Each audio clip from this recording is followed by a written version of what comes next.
Hello everyone, good morning. তোমরা সকলে কেমন আছো? আশা করি ভালো আছো, সুস্থ আছো। আমি ভীষণ ভালো আছি, সুস্থ আছি। চলে আসলাম আমার চ্যানেল মল্লিকা দত্ত বিভাসে তোমাদের সবাইকে আরও একবার ওয়েলকাম জানিয়ে নতুন একটা ভিডিও। ফ্রেন্ডস, তোমরা সকলে কেমন আছো অবশ্যই কমেন্টস করে জানিও। আর এখন দেখো, আমি সকালবেলায় উঠেছি, একটু বেলা করে উঠেছি। আজকে প্রায় 9:45টার সময় ঘুম ভেঙেছে, কারণ কালকে রাত্রে অনেকটা টেনশন হচ্ছিল। তোমাদের সামনে লাইভে আসলাম, কিন্তু আমার লাইভটার কি প্রবলেম হলো আমি বুঝতে পারছি না। লাইভে আমার ভয়েস শোনা যাচ্ছে না কেন, আমি বুঝতে পারছি না যে কেন শোনা যাচ্ছে না।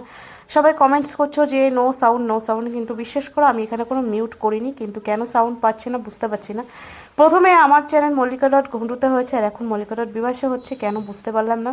তো যাই হোক ফ্রেন্ডস, এই মন খারাপটা নিয়েই আমি রাত্রেবেলা এদিক ওদিকে করতে করতে ঘুম আসছিল না, যার ফলে একটু বেলা হয়ে গেছিলো ঘুম থেকে উঠতে। আর এখানে দেখো, আমার কিছু ইট ঢুকবে আমাদের বাড়িতে, ঘরে মানে কিছু ইটের কাজ আমাদের বাকি থেকে গেছিলো, সেইটা ঢুকবে।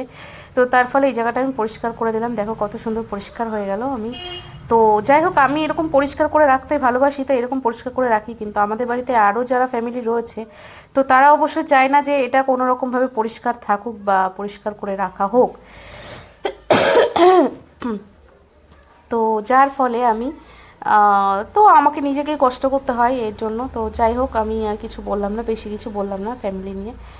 তো এর ফলে দেখো, আমি উঠোনটা ভালো করে পরিষ্কার করে ঝাড় দিয়ে নিচ্ছি। আর আমার উঠোনটা না খুব বেশি পরিষ্কার না, মানে খুব বেশি পরিষ্কার না বলছি, আমি খুব বেশি নোংরা করে রাখতে ভালোবাসি না, সরি।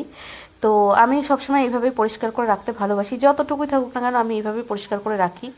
তো সকলেই বলে যে আমি খুব ভালোভাবে এটা পরিষ্কার করি বা কিছু, মানে রাস্তা দিয়ে যেই যাই বলে সুন্দর লাগছে, দেখতে ভালো লাগছে। তো আমি চাইছি এখানে এখন কিছু গাছ লাগাতে, এই দেখো এই জন্য এখন গাছের সরঞ্জাম সব নিয়ে এসেছি। আমি মাটি কিনে নিয়ে এসেছি তো নার্সারি থেকে, আর কিছু গাছ আমি যেটা বাপের বাড়ির থেকে নিয়ে এসেছিলাম, তো সেই গাছগুলোই লাগাবো। আমি নার্সারির থেকে গাছ কম নিয়ে এসেছি। আর মশা দেখো, কামড়ানোর জায়গা পাচ্ছে না। মশা এসে কোথায় কামড়াচ্ছে দেখো, একদম পেটের মধ্যে এসে কামড়েছে। আর আমি সেই মশাটাকে মারার জন্য ওরকম করলাম। উঠোনটা ভালো করে পরিষ্কার করে ঝাড় দিয়ে আমি চলে এসেছিলাম ঘরে, রান্নাঘরটা এটা পরিষ্কার করতে। তো রান্নাঘরের এই সাইডটা আমি এখন পরিষ্কার করছি এভাবে।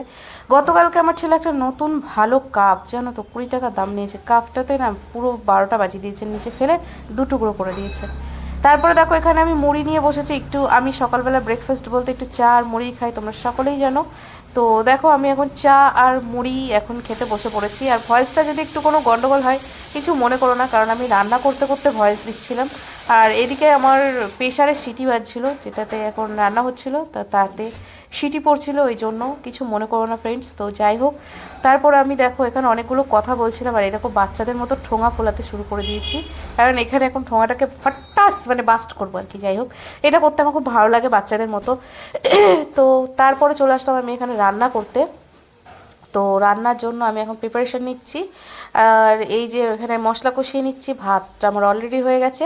আর করেছি একটু ঢ্যাঁড়স আর আলু ভাজা করেছি বেশি করে পেঁয়াজ দিয়ে। তো রান্না বান্না কমপ্লিট করে নিয়ে আমি এখানে এখনও বাসি বিছানা কিন্তু তোলা হয়নি, যার ফলে বাসি বিছানাটা তুলতে চলে আসবো।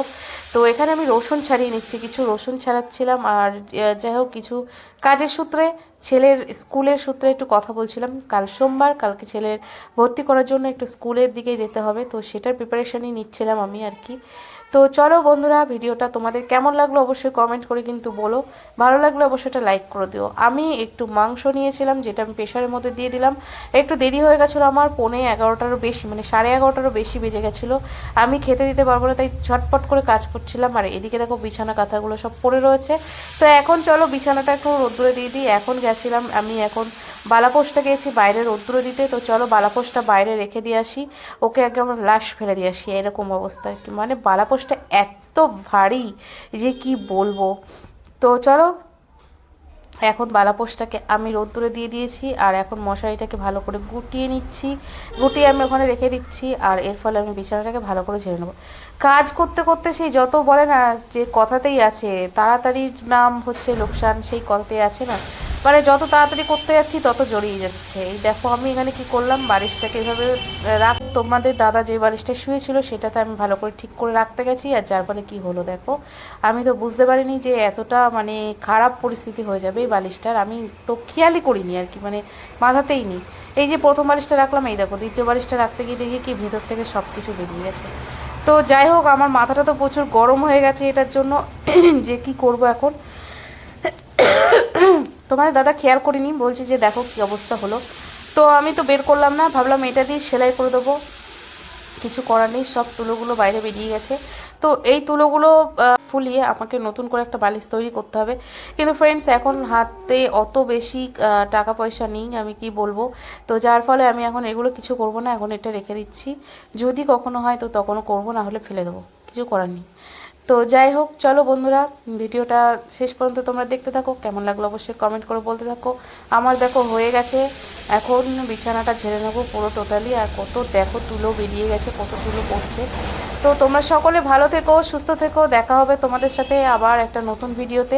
আজকেও আমি চেষ্টা করব লাইভে আসার, তো সকলে লাইভটা জয়েন করো। থ্যাংক ইউ সো মাচ, আবার দেখা হচ্ছে নতুন ভিডিওতে। টাটা, সকলে ভালো থেকো।